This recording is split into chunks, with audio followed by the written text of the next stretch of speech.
espacio, ¿verdad? Sí. Ahí. Me gusta, no sé por qué.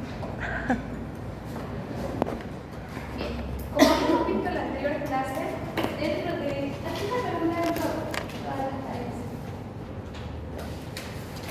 Aquí está la pregunta de todo.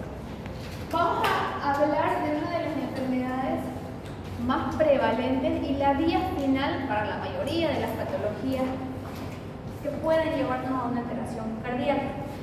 Por ejemplo, hipertensión, diabetes, chagas, cualquier agente infeccioso, virus, bacterias, parásitos, pueden llevarme al deterioro de estructural funcional del corazón y producir un cuadro de insuficiencia cardíaca.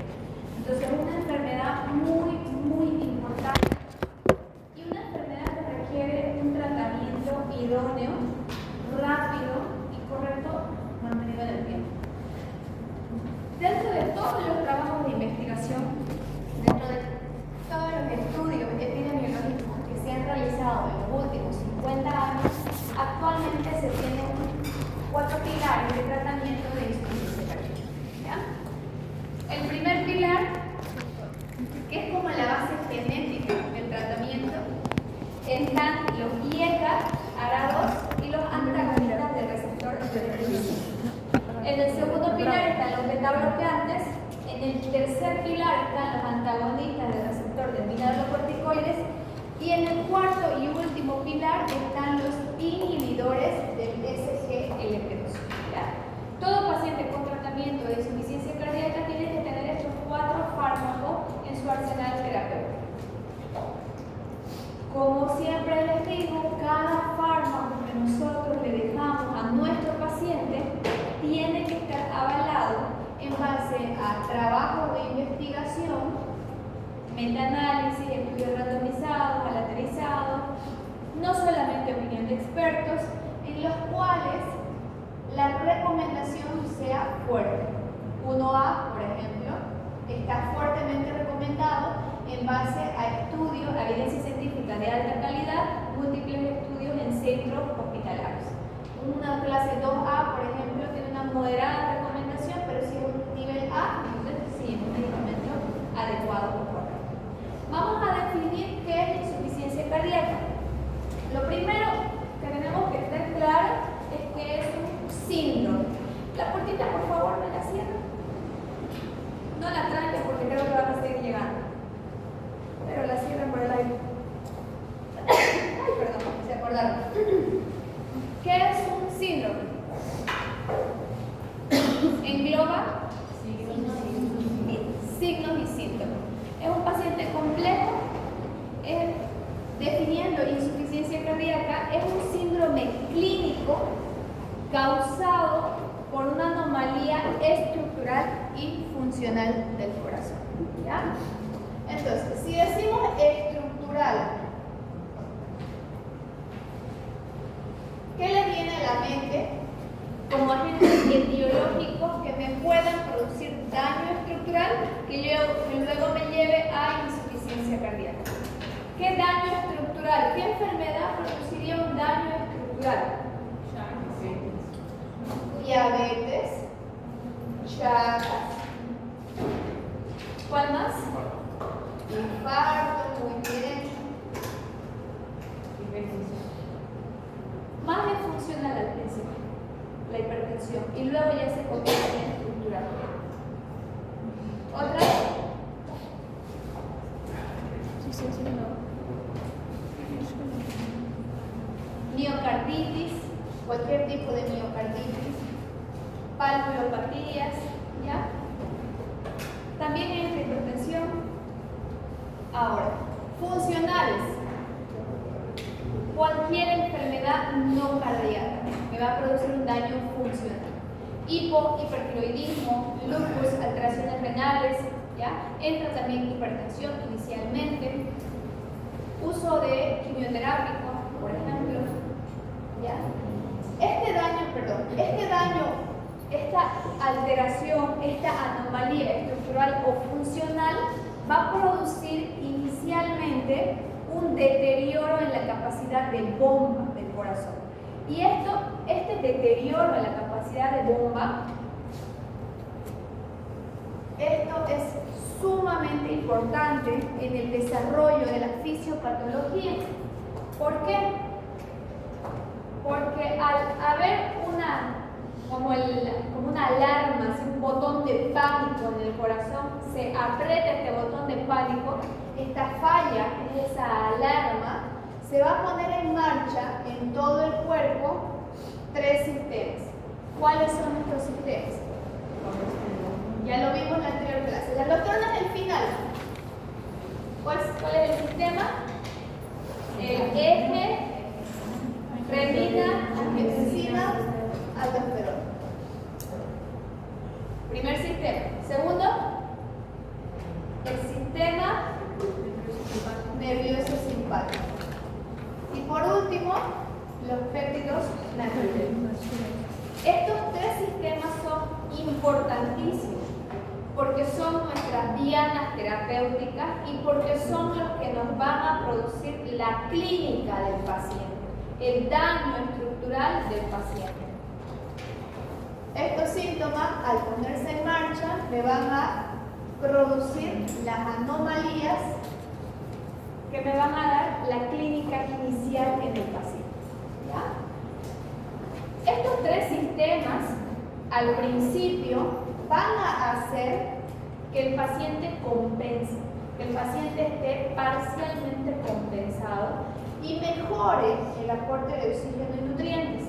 Estos 3 sistemas, principalmente estos 2 primeros, mejoran la capacidad de bomba del corazón y restituyen el aporte de oxígeno y nutrientes, pero lo hacen a expensas de presiones de llenado elevadas. Por eso se va deteriorando el corazón. ¿Ya?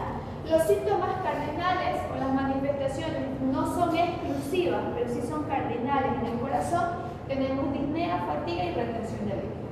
La fisiopatología de la insuficiencia cardíaca es una fisiopatología compleja, donde se ponen en marcha distintos segmentos que se van a retroalimentar entre ellos. Se van a producir entre ellos y a la vez se van a retroalimentar. Puede empezar en cualquier momento, con congestión, con activación del sistema de los péptidos natriuréticos, con activación neurohormonal, con daño inflamatorio, estrés oxidativo, remodelado patológico o sobrecarga y adaptación hemodinámica. Y a la vez estos se van a retribuir a ellos mismos para mantener el continuo de la insuficiencia cardíaca.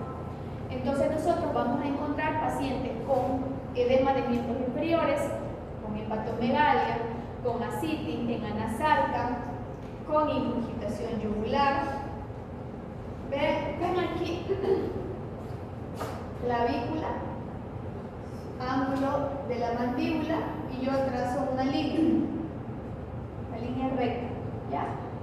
La divido esa línea en 3 porciones, ¿ya? Hasta la segunda porción es normal. Si nosotros estamos cabecera 60 grados, vamos a ver la ingurgitación yugular. Cuando es más del tercio medio, siempre es patológico, ¿ya? Por ejemplo, esto está llegando a ángulo de la mandíbula, entonces es una ingurgitación yugular importante. ¿Qué nos dice esto? Presiones de llenado ventricular elevadas y congestión. Hay distintas clasificaciones de insuficiencia cardíaca, distintas terminologías. Por ejemplo, podemos decir que una insuficiencia cardíaca de novo, que le llaman, o primera aparición, una insuficiencia cardíaca en la que se resolvieron los síntomas, una insuficiencia cardíaca persistente o una insuficiencia cardíaca empeorada. Conocíamos que el paciente tenía y empeoró. Pero la que utilizamos con mayor frecuencia, porque la vamos a relacionar con el diagnóstico y el tratamiento, es según la fracción de eyección. En ECO hemos visto cómo podemos cuantificar la fuerza de trabajo del corazón, que eso es la fracción de eyección.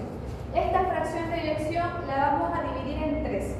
Cuando tiene menos de 40% es un paciente con insuficiencia cardíaca deprimida o reducida. Cuando tiene más del 50% preservada. Y cuando está entre 41 y 49 es levemente reducida o limítrofe. ¿Esto por qué? Porque los fármacos que se usan en insuficiencia cardíaca con fracción de eyección reducida son muy diferentes de los que se usan con fracción de eyección preservada. Tienen 2 tipos de tratamiento, que los vamos a ver más adelante, ¿ya? Cuando hacemos la revisión del paciente, nosotros vamos a hacer el diagnóstico y le vamos a poner 2 nombres y 2 apellidos. Eso vamos a entender hoy día cómo lo hacemos. Por ejemplo, ya yo sé que el paciente por clínica sé que tiene insuficiencia cardíaca. Tiene péptidos natriuréticos elevados, tiene signos y síntomas de insuficiencia cardíaca y tiene sus antecedentes. Tiene Chagas, diabetes, hipertensión. Yo sé que tiene insuficiencia cardíaca. Entonces, el primer nombre es insuficiencia cardíaca. Ahora vamos a ponerle el segundo nombre, que sería la fracción de eyección. Le hacemos un ecocardiograma y tiene 50%, 52%. Entonces le ponemos insuficiencia cardíaca con fracción de eyección preservada.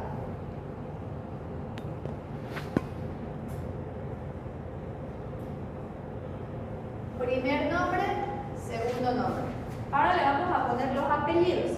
¿Ya? El paciente les dice: yo camino y hago todas mis actividades tranquilo.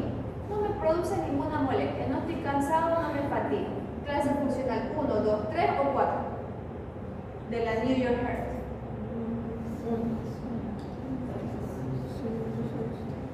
Segundo apellido, clase funcional 1, porque no tiene ninguna limitación en la actividad física. Hace todas sus actividades habituales. ¿Ya? Y por último, que lo vamos a ver más adelante, la etapa. Vamos a decir que está en una etapa B. Más adelante vamos a ver etapa A, B, C y D. Así es como tendríamos que catalogar a nuestros pacientes, diagnosticar. ¿Por qué? Porque si tiene una clase funcional 2 o 3, voy a ajustar mucho más la medicación, los diuréticos, mejorar la congestión, darle dioxina, porque está con clase funcional deteriorada. Si está en clase funcional 1, probablemente no tengan que hacer mucho con los medicamentos. Si está en una fracción de eyección preservada, tiene un tipo de medicación. Si estuviera con 40, tiene otro tipo de medicación. Si está en una etapa B, tiene un tipo de seguimiento. Si está en una etapa A, tiene otro tipo. Si está en una etapa C, va a depender C preservado, C reducido, o si está en una etapa D, tiene otro tipo de tratamiento. Para eso es esto, para definir el tratamiento. ¿Okay? La clasificación funcional de la New York Heart Association nos sirve para la clínica y para dejar la medicación o dosificar los medicamentos. Un paciente en clase funcional 1 es un paciente que hace todas sus actividades diarias. ¿Qué hicieron ustedes desde esta mañana desde que se levantaron? Se levantan, se desperezan, entran a la ducha, se bañan o no se bañan, se cambian, desayunan y se vienen a la universidad. Todas esas actividades no le producieron ninguna disminución de la capacidad vital. No hay fatiga, no hay disnea, no hay cansancio, no hay mareo, no hay dolor de pecho, dolor de cabeza, ningún síntoma. Un paciente cardiópata puede tener esa clase funcional. O se levantan y tienen, qué sé yo, los está dejando el micro y empiezan a correr, un trote suave. Llegan a el micro, están sumamente cansados, fatigados, con disnea. Entonces, 2. ¿Ya? Se levantan de la cama, entran a la ducha, se están bañando, se están peinando y se les acaba el aire, se fatigan. Mínimos esfuerzos producen marcada limitación, disnea, fatiga, cansancio. ¿Ya? Están echados y les falta el aire. Clase 4. ¿Ya? Actividades, no hay disnea. En el clase 1 no hay fatiga, no hay disnea con todo lo que hago, pero un poco más de esfuerzo. Clase 2 ya hay ligera limitación y presentación de síntomas. Clase 3, mínimo esfuerzo. Y clase 4, en reposo. 1, 2, 3 y 4 nos van a dar distinta clínica y distintos tratamientos. ¿Cómo hacemos el diagnóstico de insuficiencia cardíaca? Tenemos un algoritmo, esto nos lo dejan a veces en las guías. Está muy borroso, ¿no? Ahí, mejor. Inicialmente siempre empezamos con la historia clínica y el motivo de consulta. ¿Ya? Generalmente los pacientes, como algunos que ya ustedes en clase práctica, así yo les voy preguntando, cuando tenemos más tiempo los voy interrogante. Cuando les preguntan ustedes al paciente, rara vez el paciente les va a dar una sola molestia, un solo síntoma. No les va a decir, solo me duele el pecho, solo me duele la cabeza. Principalmente los pacientes añosos, porque los cardiópatas, la mayoría son pacientes mayorcitos. ¿Qué les dicen los pacientes? ¿Qué molestia? Usted le pregunta, ¿por qué lo vi? ¿Por qué vino? ¿Por qué lo tengo por acá? ¿Y qué les dice el paciente? ¿Qué les puede decir? ¿Qué se imagina? Me duele el pecho. Me duele el pecho, pero le va a decir, me duele el pecho, ayer me dolió la espalda, me duele la cadera, me duele las piernas, me mareo, vomité, me duele el estómago, y le van a llenar de síntomas. Y no es que el paciente esté exagerando, el paciente tiene todos esos síntomas, porque envejecer es fregado. La juventud es corta y la vejez es larguísima y llena de patología. Entonces envejecer es muy, muy fregado. Estos pacientes tienen muchos síntomas y muchas molestias cuando van a la consulta y quieren que uno les solucione todo. Y a veces es muy difícil darle solución a todos sus problemas, porque algunas veces ni siquiera son nuestras. Dicen, me estriño mucho, me dicen. Puede ser que tenga media colon gástrico, me estriño toda la vida al gastro, ¿no? Pero quieren que se solucione ahí. Entonces, lo que ustedes tienen que hacer cuando estén haciendo su historia clínica es abocarse y desgranar el mayor de sus problemas, ir de mayor a menor. ¿Qué es lo que más le molesta? ¿Qué sé yo? Me mareé y me desmayé. Eso hay que investigarlo bien. ¿Qué pasó qué hacía cuando pasó eso? ¿Qué sintió? ¿Sintió palpitaciones? Sí, sentí que se me aceleró el corazón y se me cerró la garganta.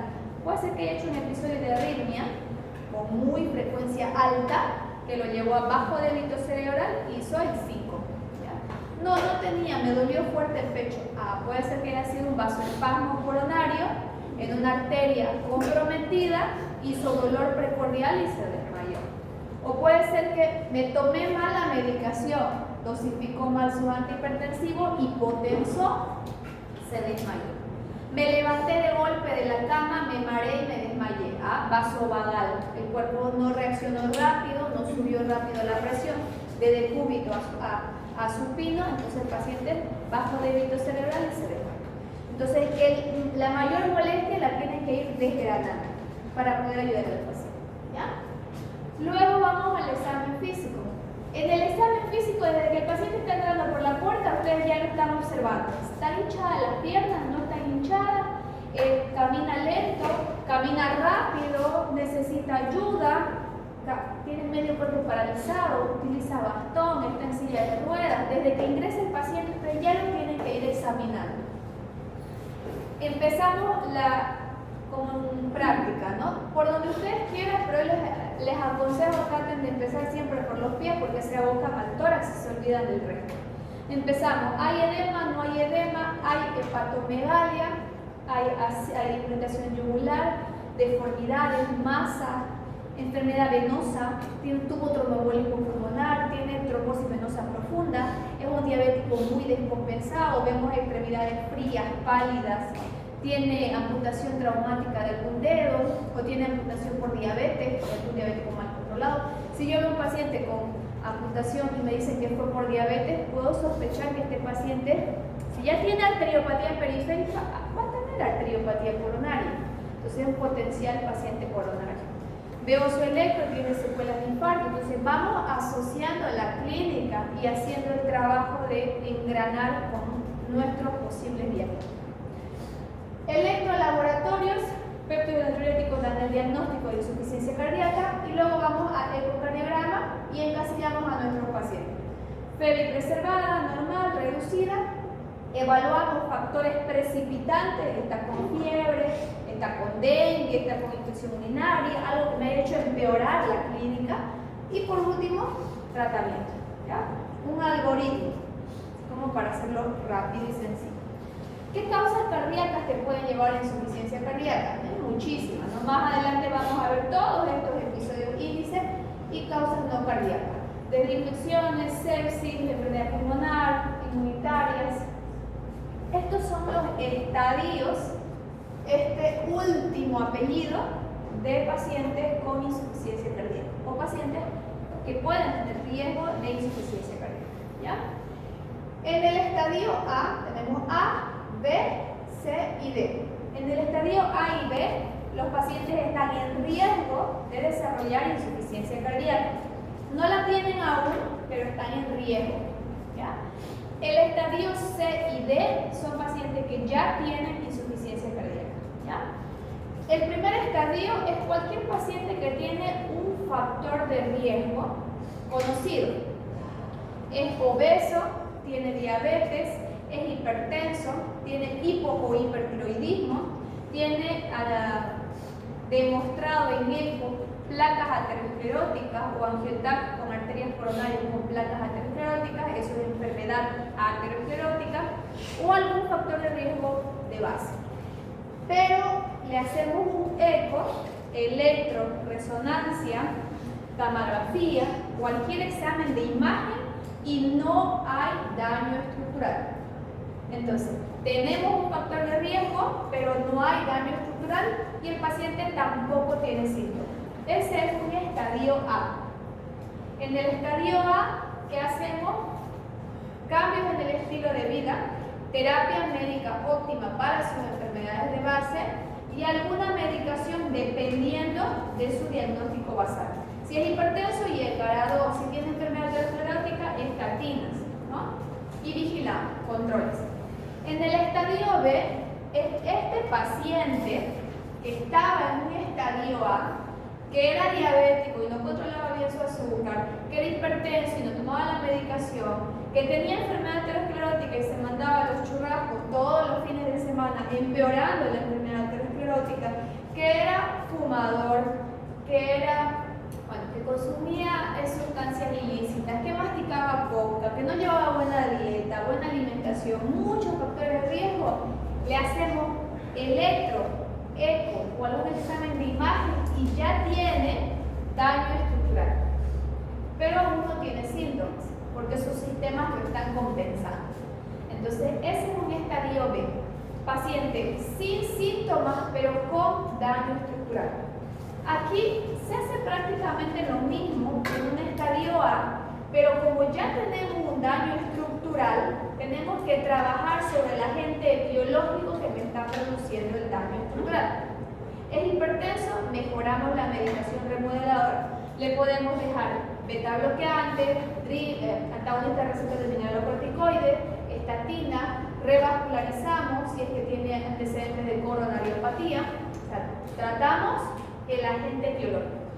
En un estadio C, ya es aquel paciente que tiene signos y síntomas de insuficiencia cardíaca, tiene daño estructural y le hacemos el ecocardiograma y podemos encasillarlo en dos: insuficiencia cardíaca con fracción de eyección preservada o insuficiencia cardíaca con fracción de eyección deprimida. Esto lo vamos a desglosar más adelante en las diapositivas.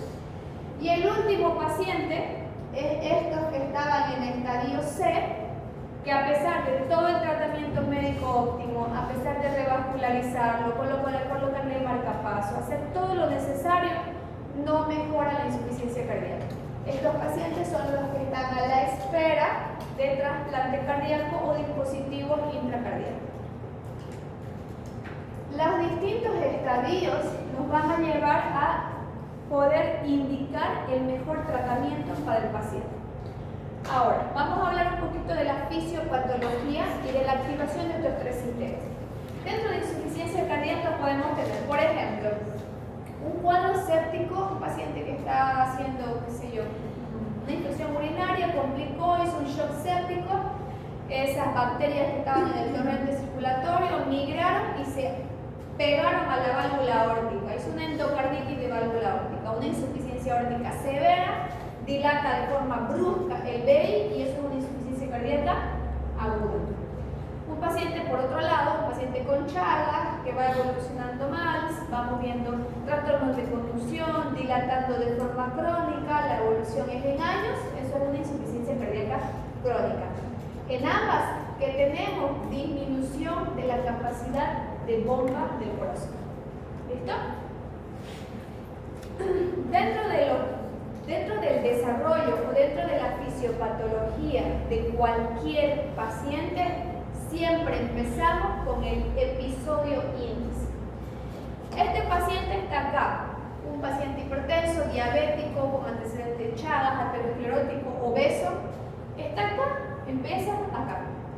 Sin síntomas, con presión de eyección de 60%, normal, pero tiene estos factores de riesgo. Este factor de riesgo, ¿qué hace?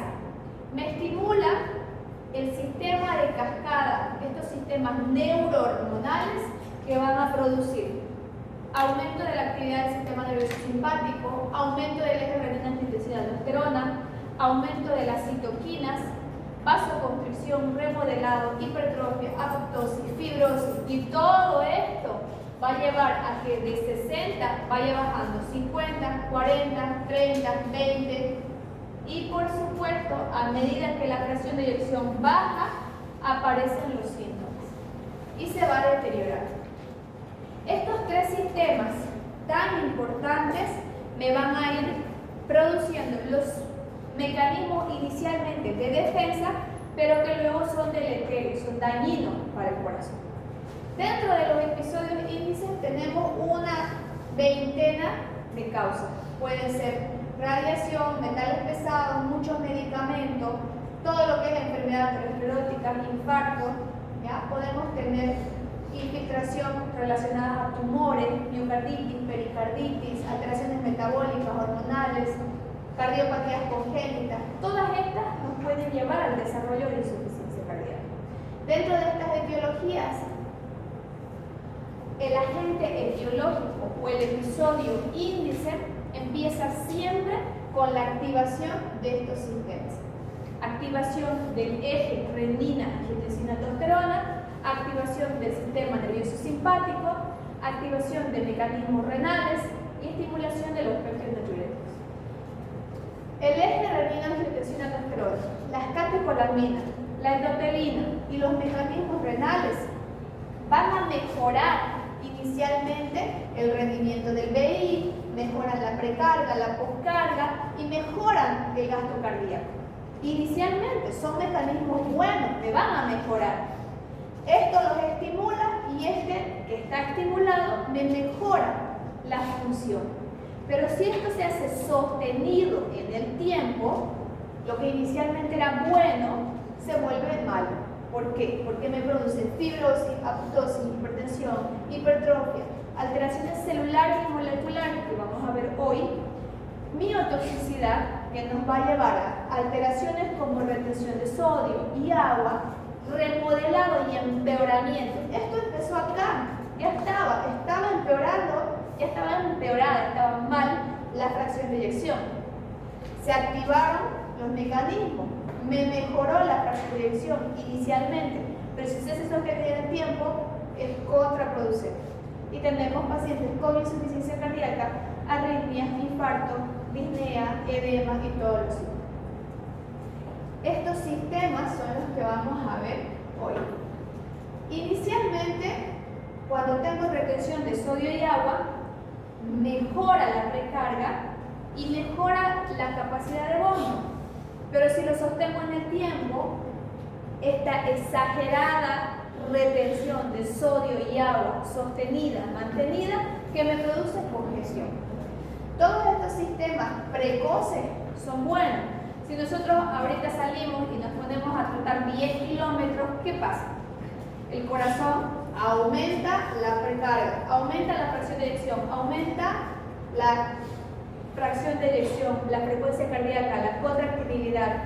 El sistema nervioso simpático dice que haga todo esto. El eje renina-angiotensina-aldosterona me dice que retenga sodio, que retenga agua, que libere renina, que libere ECA para que se estimule. O sea, inicialmente son sistemas de respuesta buenos, pero si lo mantengo sostenido con el paso de los meses, años, voy a tener un aumento del consumo miocárdico en un corazón dañado, que me va a dañar más la célula, un aumento sostenido de sustancias proinflamatorias, de citoquina, un aumento sostenido de retención de sodio y agua, aumenta la precarga, aumenta el trabajo miocárdico, aumenta la retención, se liberan citocinas proinflamatorias, se produce remodelado patológico, hipertrofia y a la larga muerte celular o apoptosis celular y deterioro mayor de lo que inicialmente era.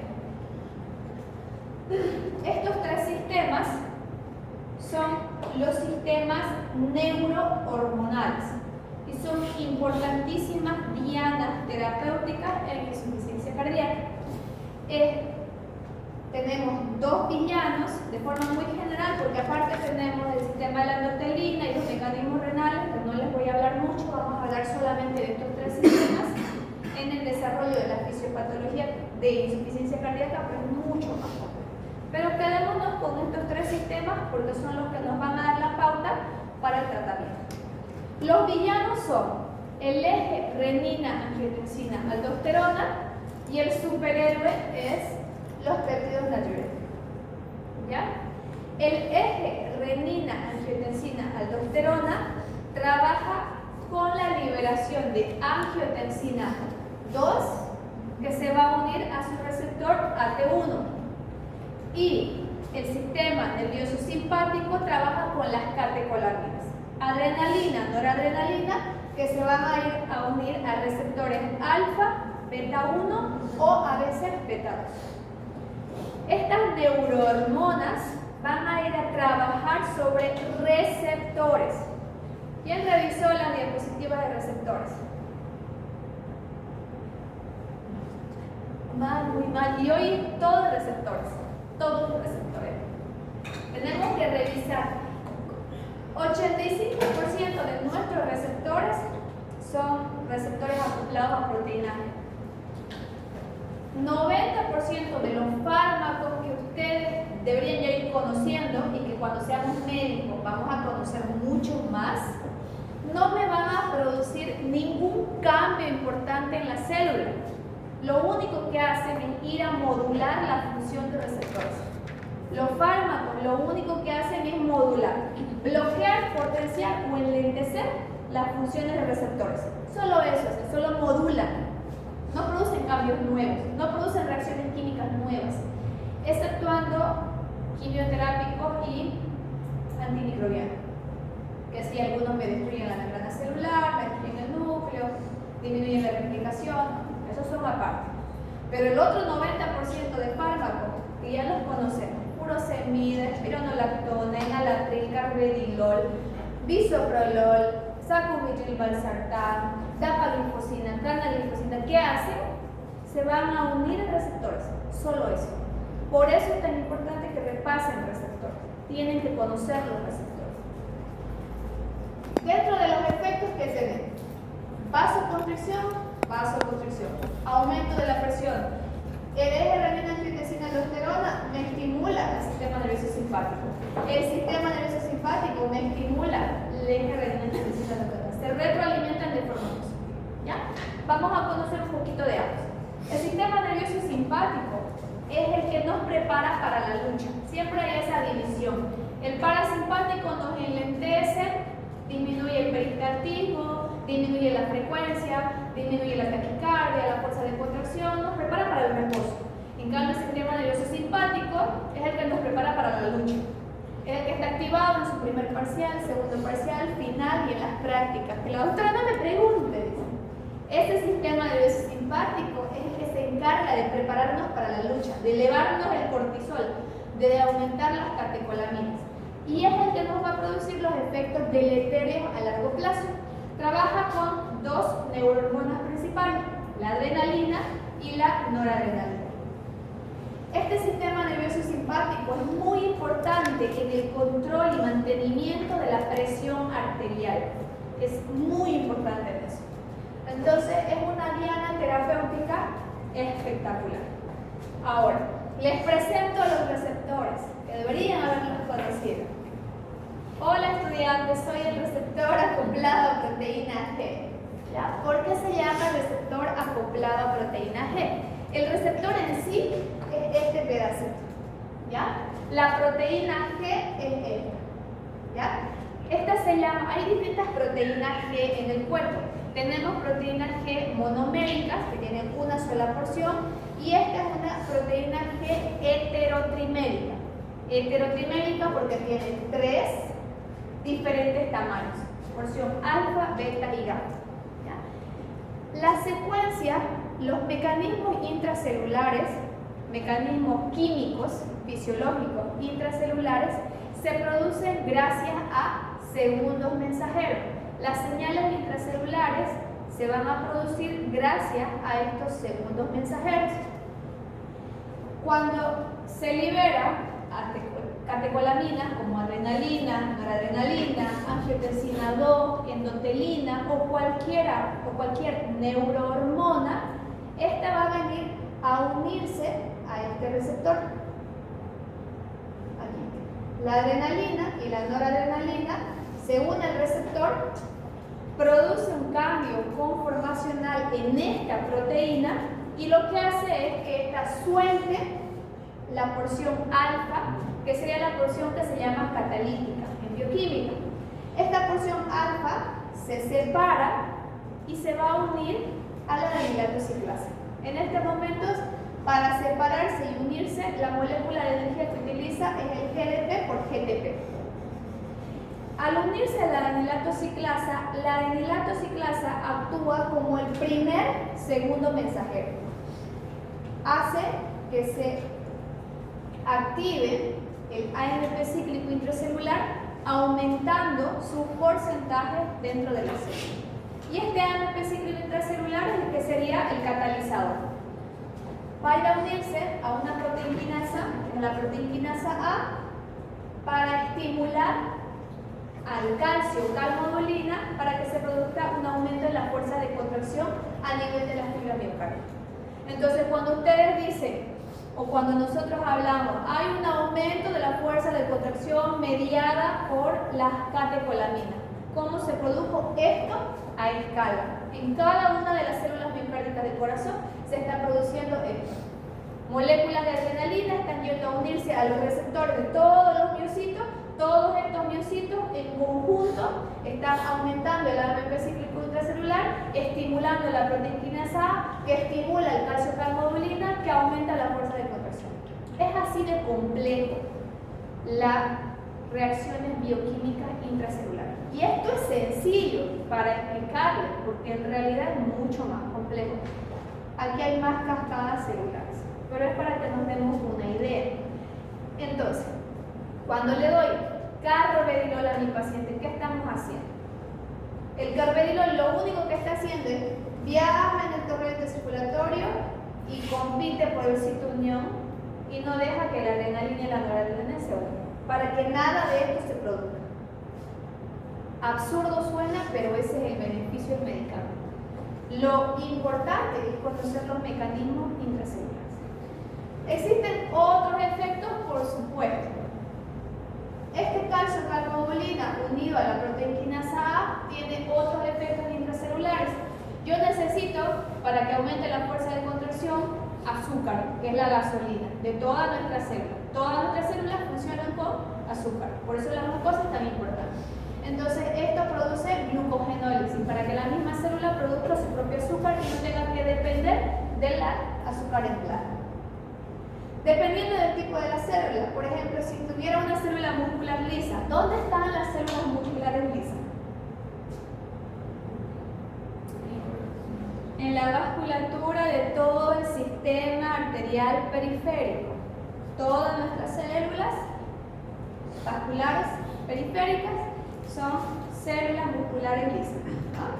Célula muscular cardíaca, célula muscular lisa. La unión de la adrenalina con este receptor, como ya habíamos visto, estimula el AMP cíclico intracelular, estimula la proteinquinasa A, que estimula al calcio calmodulina para que se produzca vasoconstricción.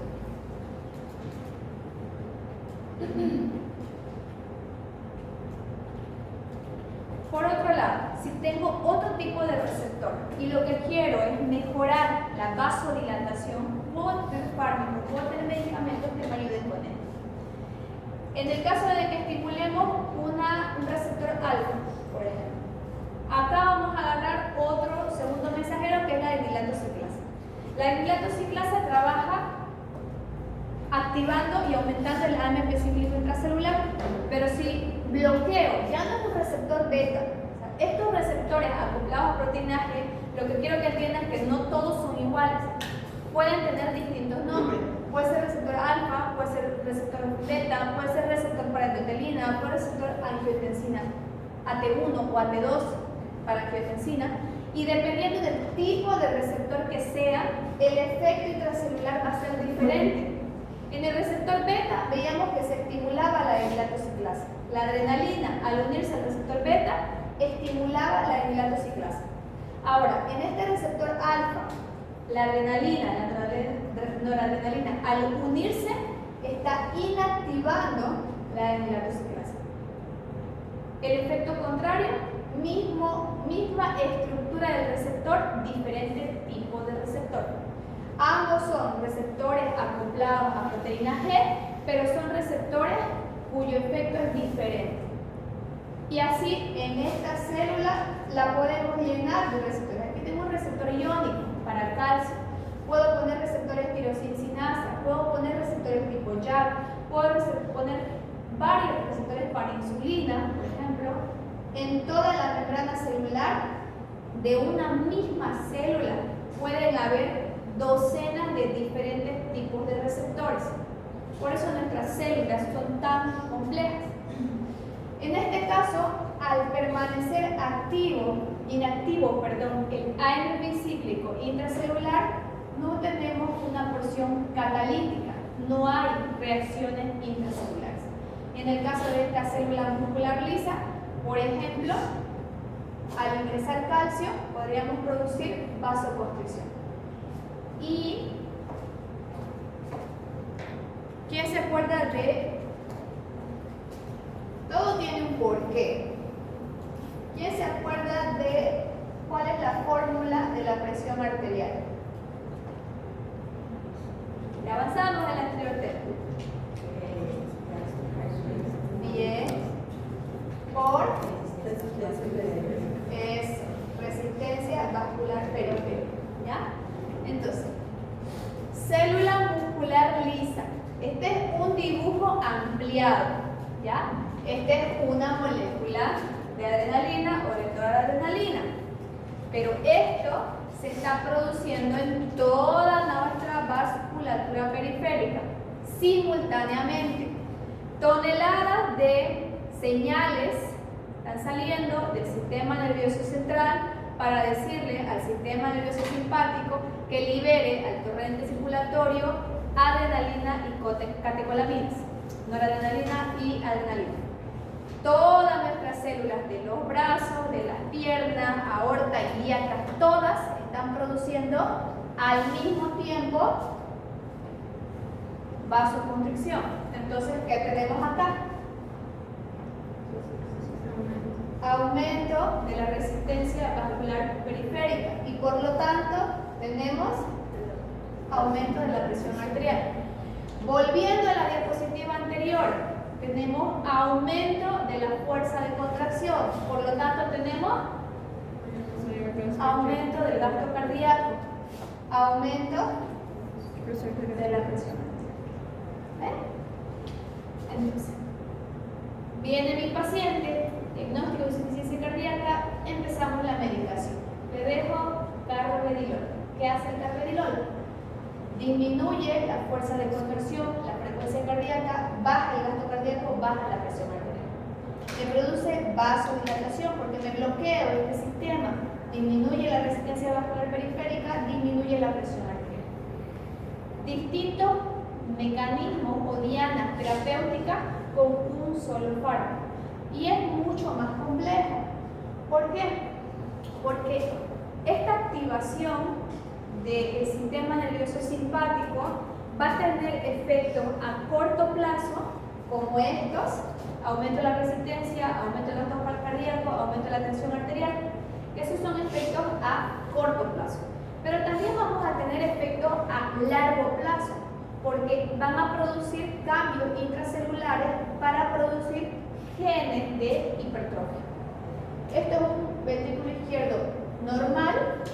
Acá tenemos una hipertrofia concéntrica y acá tenemos una hipertrofia excéntrica. Para que el paciente llegue en cualquiera de estos dos estados patológicos, se han puesto en marcha sistemas de segundos mensajeros muy complejos. estimulación de estos receptores muy complejos. ¿Ya? Esto ya lo conocen. Es un receptor tirosincina, que habíamos visto que estimula la fosfolipasa, que me va a producir aumento del AMP cíclico intracelular, en este caso las MAP quinasa, máquinas de traducción, génesis de respuesta hipertrófica e hipertrofia celular. Esto es una cascada, solo una. Tenemos receptores tipo tirosincina, receptores tipo JAK, receptores neuroendoteliales, y este que no me acuerdo, que su nombre es larguísimo. Pero todos estos receptores se estimulan por distintas neurohormonas. Aquí solamente viene la adrenalina y la noradrenalina. En nuestro cuerpo tenemos otra docena de ligandos, o sea, neurohormonas, que van a estimular este y este. Todos estos se van a meter al núcleo celular para producir hipertrofia. El carvedilol es solamente una diana terapéutica que viene y bloquea. Por eso a veces controlar la hipertrofia de nuestro paciente es tan complejo. Todos estos mecanismos, toda esta cascada de producción de respuesta, nosotros la vemos por la estimulación o puesta en marcha de los segundos mensajeros. Otra vez volvemos al miocito. ¿Qué pasa pero en este caso? Acá podemos tener endotelina, angiotensina 2, adrenalina, noradrenalina. Cualquiera de estos ligandos puede estimularme este receptor, que en este caso es el receptor alfa 1. Es un receptor acoplado a proteína G que trabaja con otro segundo mensajero, que es la fosfolipasa C.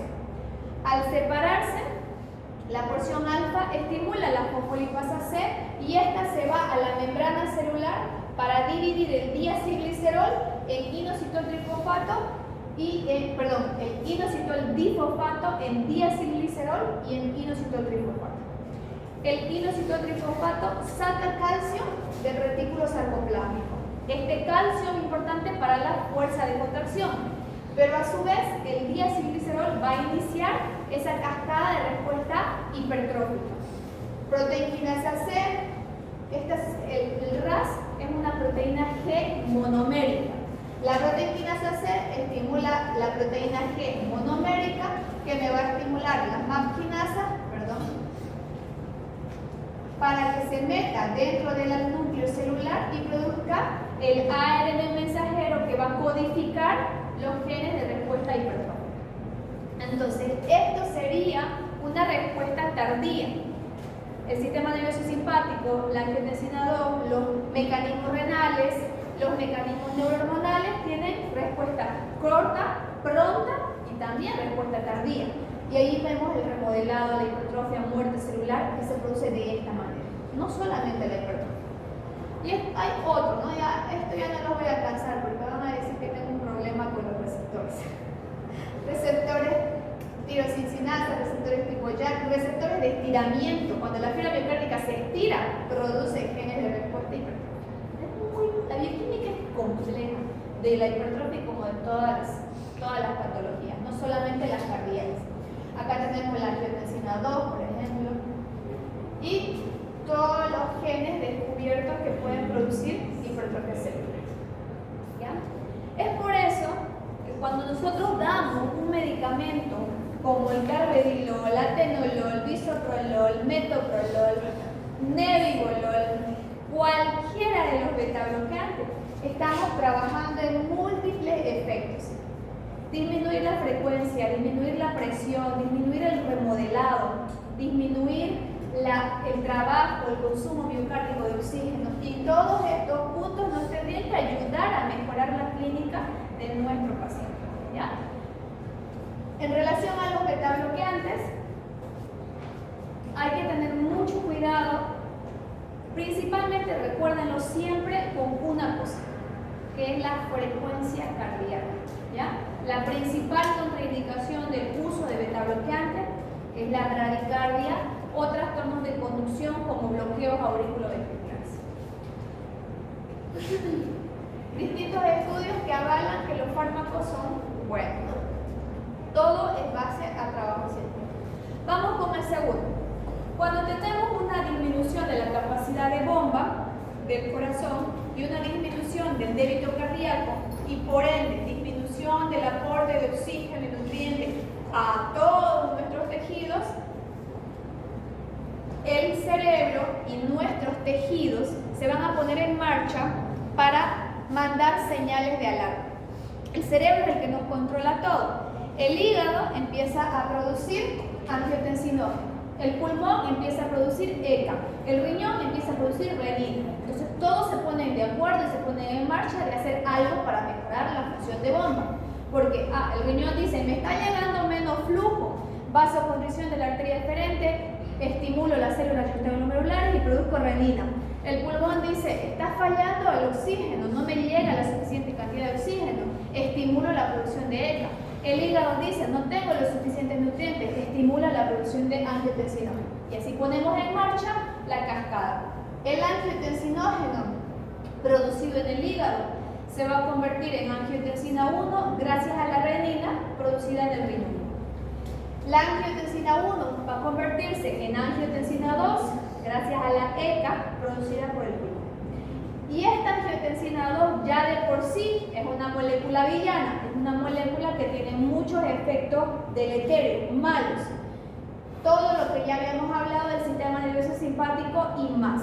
Pero a su vez produce la estimulación de la producción de aldosterona, que ese es su trabajo incluso que les dejé. ¿Cuáles son los efectos deleterios de la aldosterona? Y hoy vamos a contribuir a saber por qué. Dentro de los efectos, bueno, otra vez vamos con los receptores. Para que se produzca renina, ¿qué necesitamos? Estimular un receptor. Célula juxtaglomerular del aparato renal, de la célula renal, del glomérulo. Tenemos un receptor que se va a estimular por la noradrenalina.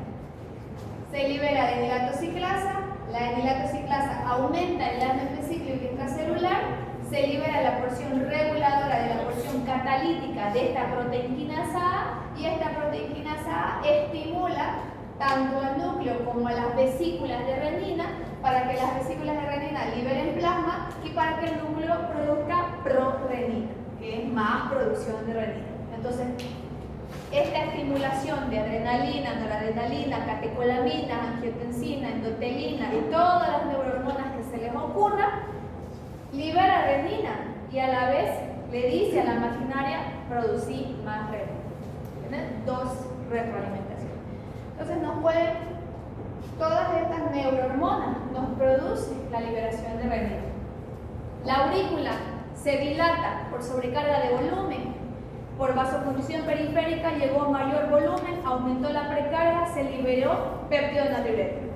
Péptido natriurético en el torrente circulatorio va a la célula juxtaglomerular y libera renina.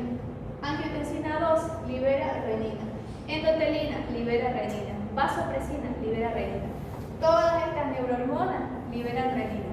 Todas estas neurohormonas se meten al núcleo. Todas estas neurohormonas me producen vasoconstricción, aumento de la frecuencia, aumento de la hipertrofia. Todo nuestro cuerpo funciona a base de neurohormonas.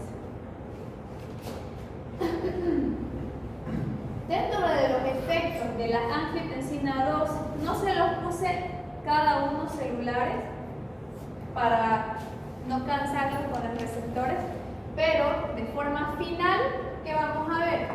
Proliferación, hipertrofia, aumento de la matriz extracelular, inflamación que nos va a llevar a insuficiencia cardíaca. En cambio, el receptor AT2 es un receptor que tiene efectos buenos, pero la angiotensina 2 tiene una predilección por el AT1.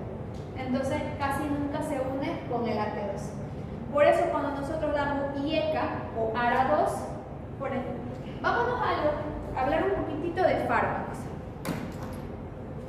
Vamos a dibujarle la cascada. Es lo mismo.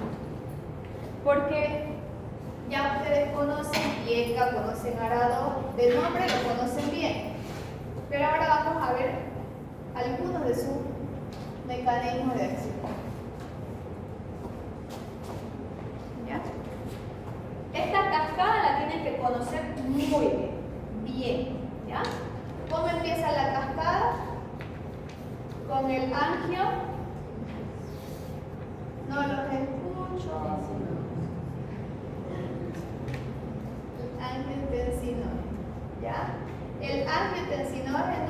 se convierte en angiotensina 1 gracias ¿a quién? Renina.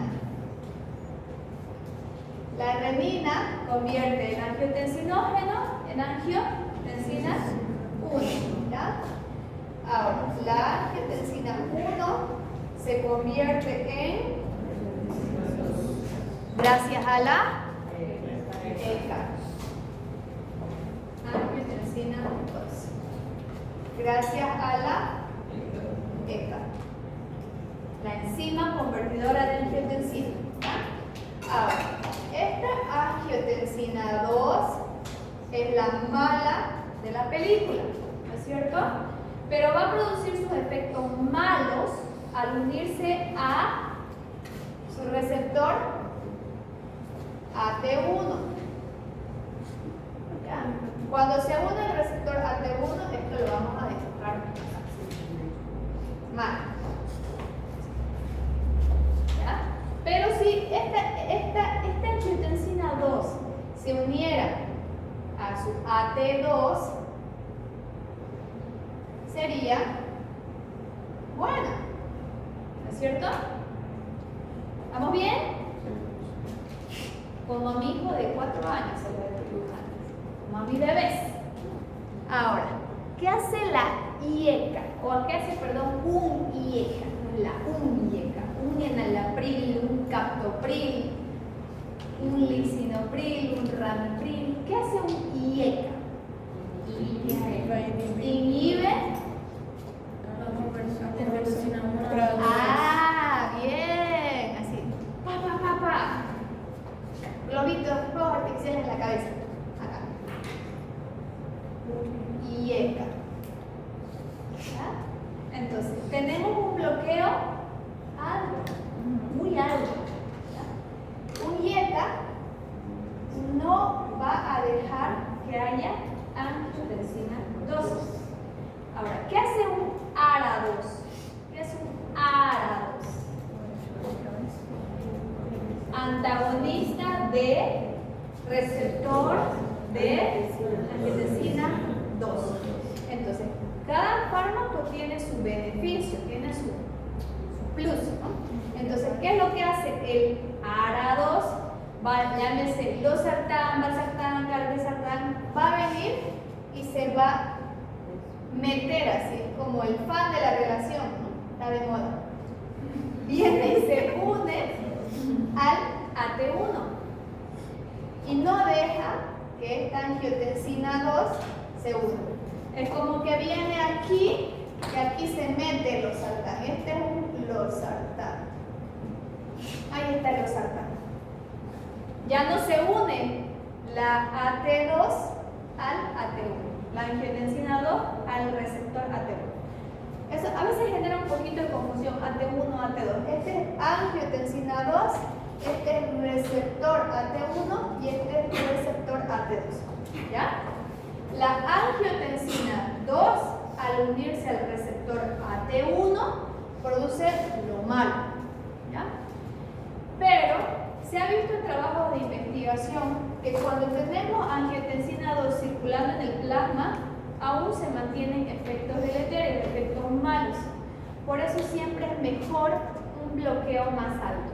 Si tengo en mi paciente con insuficiencia cardíaca que escoger entre IECA y ARA2, voy a preferir IECA por un bloqueo más alto. ¿Ya? Porque incluso los beneficios que tendríamos del AT2 al unirse a su, de la angiotensina 2 al unirse a su AT2 son muy pocos, porque como les dije, a la angiotensina 2 no le gusta el receptor AT2, se une muy poco.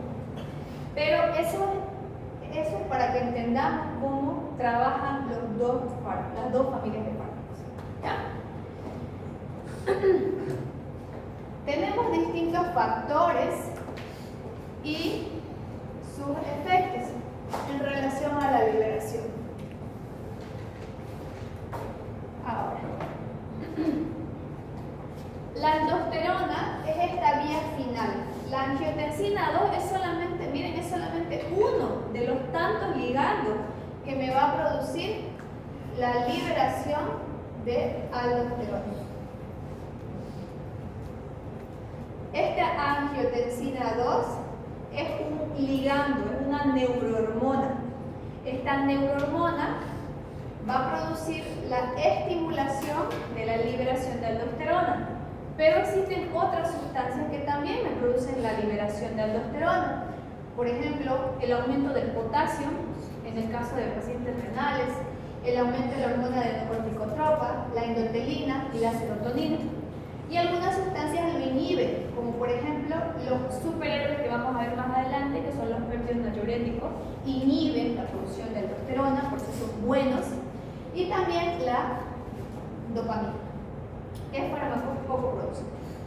Otra vez los receptores, doctora, por favor.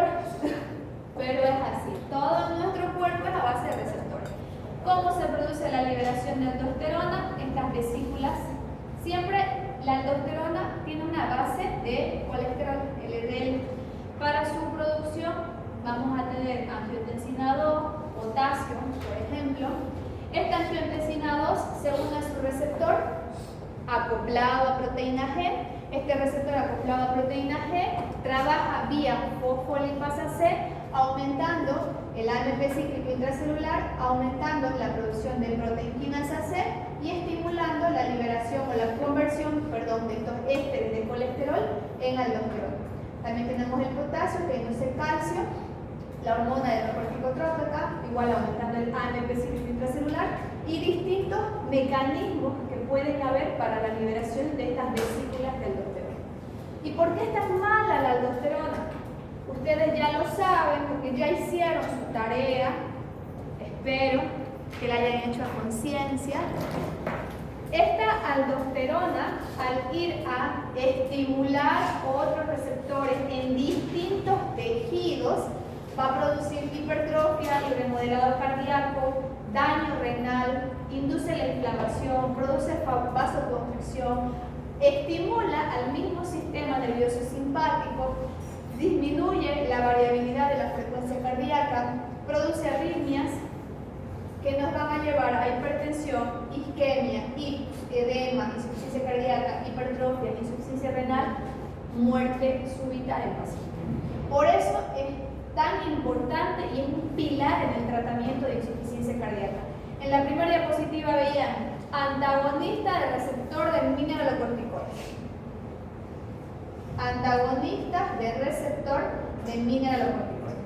Que van a ir a pelear por el sitio de unión de estos receptores.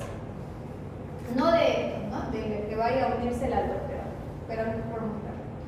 Ahora, cuando tenemos cualquier célula, la aldosterona tiene en todas las células sus receptores.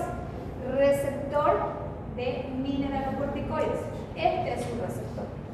Cuando la aldosterona va y se une a este receptor, se producen las señales intracelulares y no trabaja como una sola. Puede trabajar con el aumento de calcio, con el AMP cíclico intracelular y con otras múltiples segundos mensajeros para producir todo esto.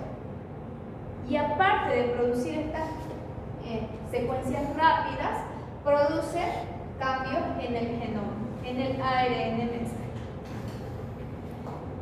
Entonces, ya vimos sistema nervioso simpático y vimos eje renina-angiotensina aldosterona. Los villanos. Ahora vamos a ver a los superhéroes, que esto es más corto. Los péptidos natriuréticos, ya vimos lo complejo, ya vimos cómo se produce lo malo. Ahora vamos a ver estos sistemas de los péptidos natriuréticos que son todo lo contrario. Si este me produce vasoconstricción, ellos producen vasodilatación. Aumento de la tensión, ellos producen disminución de la tensión. Estimula el tono simpático, disminuye el tono simpático. Retienen sodio y agua, producen natriuresis y diuresis. Eliminan sodio, eliminan agua. Disminuyen la vasopresina, bloquean la aldosterona, disminuyen la fibrosis, disminuyen la hipertrofia. Son sustancias o neurohormonas muy buenas para el corazón, para todo el cuerpo en general. Pero ¿cuál es el problema? El problema de los péptidos natriuréticos son sus degradadores. Imagínense que este es un péptido natriurético, está pasando por el torrente circulatorio, por cualquier célula, y estos receptores agarran, sacan una mano y los meten. Es como cuando queríamos salir a la calle, viene la mamá y nos mete de la oreja, así. Eso hacen estos receptores. No dejan que los péptidos natriuréticos tengan todos estos beneficios. Perdón, todo esto. Lo degrada muy rápido. Entonces, se pusieron en marcha muchos trabajos de investigación para poder crear un fármaco que venga y se una a estos receptores para evitar que los péptidos natriuréticos se degraden. Es ahí que nació el sacubitril valsartán o la famosa neprilicina. La degradación de estos péptidos natriuréticos es por culpa de estos receptores recicladores. Bloqueando estos receptores permitimos que los péptidos natriuréticos trabajen más. ¿Ya? Dentro de los beneficios, ¿cuáles serían? Disminuye la descarga del sistema nervioso, disminuye la vasopresina, el consumo de sal y agua, todos efectos buenos, efectos beneficiosos para el corazón. Y ahí tenemos como una diferencia, ¿no? Todos los efectos negativos versus los efectos positivos. ¿Por qué son tan importantes estos medicamentos? Porque nos empecinamos en los trabajos de investigación, es decir, tienen que darle los 4 medicamentos al paciente, los tiene que tomar sí o sí. Y esto es incluso es una diapositiva un poquito desactualizada, pero es para que entiendan la importancia. Cuando hablamos de morbimortalidad, diagnóstico de insuficiencia cardíaca, va a morir en 5 años sin tratamiento. Si no recibe ningún tratamiento, un paciente de insuficiencia cardíaca, mortalidad alta a los 5 años. Entonces, si le doy un ARA2, disminuyo la morbimortalidad en un 17%. Si le doy un antagonista del receptor de mineralocorticoides, disminuyo la morbimortalidad de ese paciente en un 30%. Si le doy un beta bloqueante, disminuyo en un 40%. Si le doy un IECA, un 16%. Si le doy entre esto, un sacubitril valsartán, las guías dicen 30-35%. Si le doy un inhibidor del SGLT2, nos habla de un 20-25% por ahora, porque se sigue estudiando. Y esto es sumatorio. Entonces, ¿qué quiere decir? ¿Qué quiere decir esto? Que al darle los medicamentos estoy mejorando la calidad de vida del paciente y estoy dándole más años de vida. Disminuyo mortalidad y disminuyo morbilidad. Por eso son tan importantes. Beta bloqueante para bloquear el sistema nervioso simpático. IECA, ARA2, antagonista del receptor de mineralocorticoides para bloquear el eje renina-angiotensina-aldosterona. Inhibidores de la neprilicina para permitir el trabajo de los péptidos natriuréticos. ¿Ya? Dentro de los péptidos natriuréticos tenemos 3 tipos, A, B y C. El tipo B, los péptidos natriuréticos tipo B, son los que predilectamente están en el corazón y son incluso los que se utilizan para hacer diagnóstico de insuficiencia cardíaca. A todo paciente con sospecha de insuficiencia cardíaca se le pide péptidos natriuréticos. Si estos son negativos, no tienen insuficiencia cardíaca, buscamos otra causa de su clínica, disnea, fatiga o lo que tenga. Los péptidos natriuréticos tipo A se encuentran más que todo en la vasculatura periférica y el tipo C es más que todo en el cerebro. Pero todos estos se degradan por culpa de estos receptores que se llaman neprilicina. Volvemos al episodio índice. El episodio índice, nuestro paciente había ido deteriorándolo, empeorando su fracción de eyección y volviéndolo de asintomático a sintomático. Su calidad de vida deteriorada y una mortalidad alta. Dejamos beta bloqueante, IECA, ARA2, antagonista del receptor de mineralocorticoides, espironolactona, eplerenona, y podemos ir trabajando desde una fracción de eyección reducida para ir mejorando su fracción de eyección. Los pilares son esos 4. Primer pilar, IECA, ARA2, ARB, antagonista del receptor de neprilicina. Segundo pilar, beta bloqueantes. Tercer pilar, antagonista del receptor del mineralocorticoide. Cuarto pilar, inhibidores del SGLT2, que ahorita los vamos a ver. Existen otros extras, Otros fármacos que se van a dar según la tipificación del paciente. Si está muy congestivo, dejamos diurético. Si está con falla de bomba a pesar de la medicación, digital.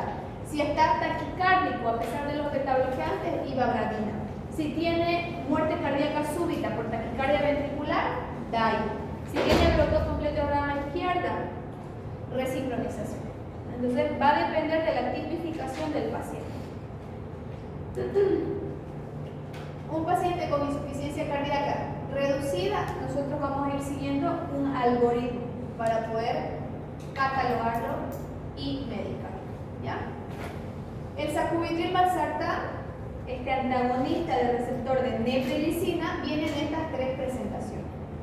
Algunas dosis de fármacos de IECA, de ARA2, ivabradina, dosis inicial y dosis objetivo, y los distintos pasos que nosotros vamos siguiendo y los fármacos que vamos dejando dependiendo del estadio del paciente, ¿ya? Vamos a finalizar con la última familia de fármacos. En un trabajo de investigación se encontró un compuesto activo que me bloqueaba un cotransportador presente en el riñón, que es el SGLT2. ¿Qué hace este SGLT2? Al estimularse por adrenalina, noradrenalina, angiotensina 2, cualquier neurohormona, al estimularse absorbe en la nefrona sodio y agua, glucosa y agua. Absorbe, ¿me entienden? Retiene agua y retiene glucosa. Ese es un cotransportador glucosa-agua. Retiene, sodio y glucosa. Les voy a confundir. Cotransportador sodio-glucosa. Sodio, que me va a jalar agua, y glucosa. ¿Ya? Este cotransportador, los que estaban en ese grupo de investigación eran mayormente diabéticos, todos eran diabéticos. Entonces querían que estos pacientes eliminen glucosa, porque su primordial efecto, su primordial objetivo del trabajo de investigación era mejorar la diabetes. Para eso se creó este medicamento, inicialmente solo para diabetes. Pero ¿qué pasó después? Al aumentar la glucosuria, aquí está, glomérulo, túbulo proximal, asa de Henle, túbulo distal y túbulo colector, ¿ya? En el túbulo colector es el que después va a ir a eliminar la orina con lo que sea que nosotros querramos eliminar, urea, creatinina, sodio, glucosa, todo, ¿ya? Y el SGLT2, cuando se lo estimula, porque es igual un receptor, va a reabsorber glucosa y va a reabsorber sodio. Entonces, si reabsorbe sodio, reabsorbe agua y tenemos congestión. Reabsorbe glucosa, aumenta el azúcar en sangre y la diabetes se descompensa. Entonces, inhibidores del SGLT2. El fármaco viene y bloquea la absorción o la reabsorción de estos dos compuestos y por lo tanto el paciente elimina glucosa y elimina sodio. Al eliminar glucosa y al eliminar sodio, ¡pum!, se descubrieron un montón de beneficios en relación a estos medicamentos, tanto así que ahora se los da a diabéticos y a no diabéticos. Es una indicación clase 1A, o sea, de lo más demostrada para pacientes con insuficiencia cardíaca con fracción de eyección preservada, tenga o no tenga patología importante de base. ¿Qué es lo que hace? Hace glucosuria, que es pérdida de glucosa en la orina, y hace natriuresis, que es la pérdida de sodio en orina. Elimina sodio y elimina agua. El medicamento elimina sodio y elimina agua. Al eliminar glucosa, baja la masa corporal, disminuye la inflamación, la glucotoxicidad, mejora inflamación, fibrosis, mejora la contractilidad cardíaca, protección renal. Al eliminar agua, disminuye la presión, el volumen plasmático, disminuye toda la rigidez arterial y potencia al paciente de una forma beneficiosa. Entonces, y esto es solamente algo muy general, porque los beneficios son en todas las células y en todos los órganos. Entonces es un medicamento que actualmente está recomendado para todos los tipos de insuficiencia cardíaca. Tenemos 3 fármacos conocidos. Estos son los estudios en los cuales se demostró estos beneficios: la empaglifosina, dapaglifosina y canaglifosina, y las dosis de algunos de los medicamentos. ¿Ya?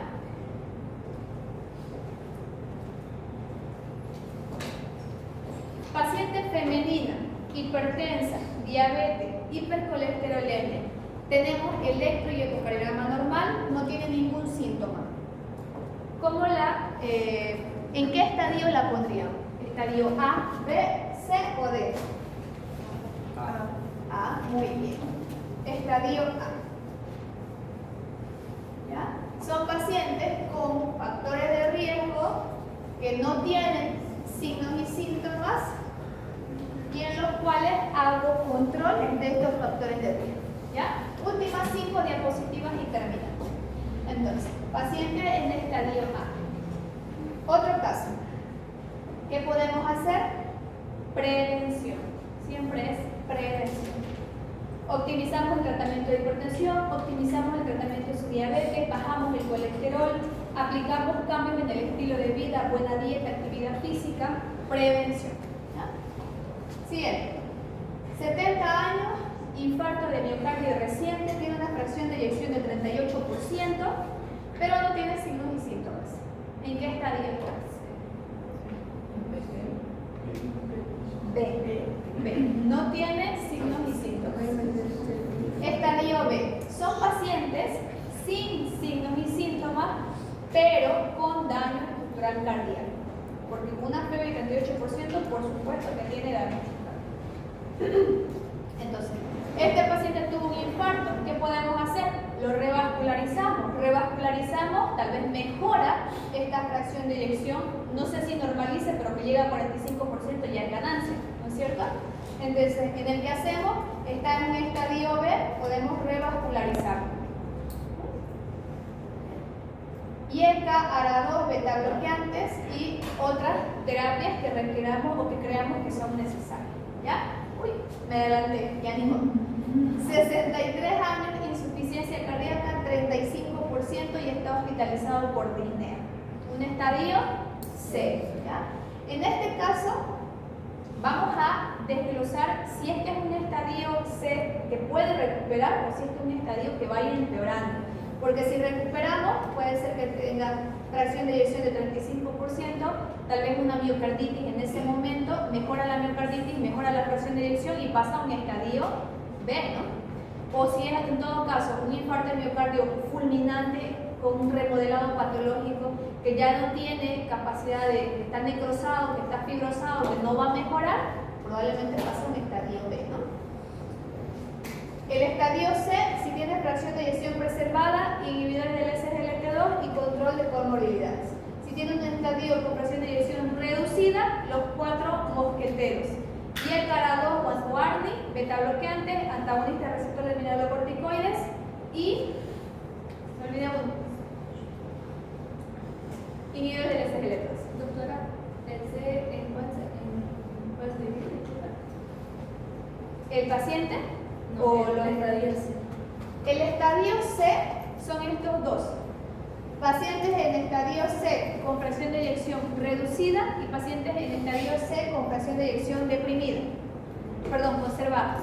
Cuando es conservada, no individualizamos, pero no llevan, por ejemplo, antagonistas del receptor de mineralocorticoides. No llevan ARNI. Pueden llevar IECA o ARA2 si tienen hipertensión. Pueden llevar inhibidores del SGLT2, está indicado, pero no llevan los específicos para fracción de eyección reducida. En cambio, en este, que tiene menos de 50%, sí llevan los 4 mosqueteros, obligatoriamente, sí o sí. En este lado, solamente inhibidores del SGLT2. IECA o ARA2 depende. ¿Tiene hipertensión? Le doy IECA, le doy ARA2. Pero no necesariamente a este no ha demostrado beneficio dejarle un ARNI, por ejemplo, porque tiene una fracción de eyección conservada. En cambio, en este, que tiene una fracción de eyección deprimida, sí está demostrado el ARNI, IECA, ARA2, beta bloqueante, antagonista receptor de mineralocorticoides e inhibidores del SGLT2. Dense cuenta cómo los inhibidores del SGLT2 entran en ambos.